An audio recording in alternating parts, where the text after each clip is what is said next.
যুদ্ধবিরতির আশায় ঘরে ফিরেছিলেন গাজার বহু ফিলিস্তিনি, কিন্তু সেই ঘরই এখন আবার ধ্বংসস্তূপ। মধ্য গাজার বুরেইজ, মাগাজি, দেইর আল বালাহ ও নুসেইরাত এলাকায় ফিলিস্তিনিদের সরিয়ে নেয়ার নির্দেশ দিয়ে ব্যাপক বিমান হামলা চালিয়েছে ইসরায়েলি বাহিনী। স্থানীয়দের দাবি, হামলায় তাদের বাড়িঘর ব্যাপক ক্ষতিগ্রস্ত হয়েছে, তবে এতে কোনো হতাহতের ঘটনা ঘটেনি। এর মধ্যেই দক্ষিণ গাজায় নতুন করে হামলার খবর দিয়েছে ফিলিস্তিনি কর্তৃপক্ষ। স্বাস্থ্য কর্মকর্তাদের বরাতে জানা গেছে, স্থানীয় সময় বৃহস্পতিবার ইসরায়েলি হামলায় কয়েকজন ফিলিস্তিনি নিহত হয়েছেন।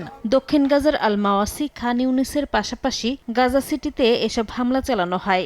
স্বাস্থ্য কর্তৃপক্ষের দাবি, 2023 সালের 7 অক্টোবর থেকে ইসরায়েলি অভিযানে নিহতের সংখ্যা 73,000 ছাড়িয়েছে।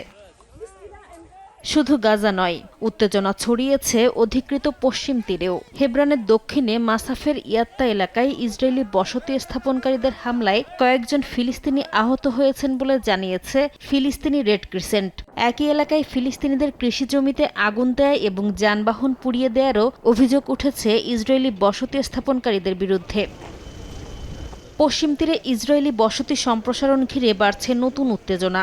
ইসরায়েলের অর্থমন্ত্রী বেজালেল স্মোটরিচ জানিয়েছেন, পশ্চিম তীরে নতুন 34টি বসতি স্থাপনে প্রায় $43 কোটি বাজেট অনুমোদন করেছে নিরাপত্তা মন্ত্রিসভা। এ ঘটনায় ফিলিস্তিনিদের প্রতিরোধ গড়ে তোলার আহ্বান জানিয়েছে হামাস।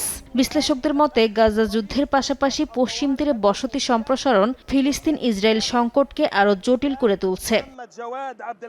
নাসরিন রুমি, সময় সংবাদ।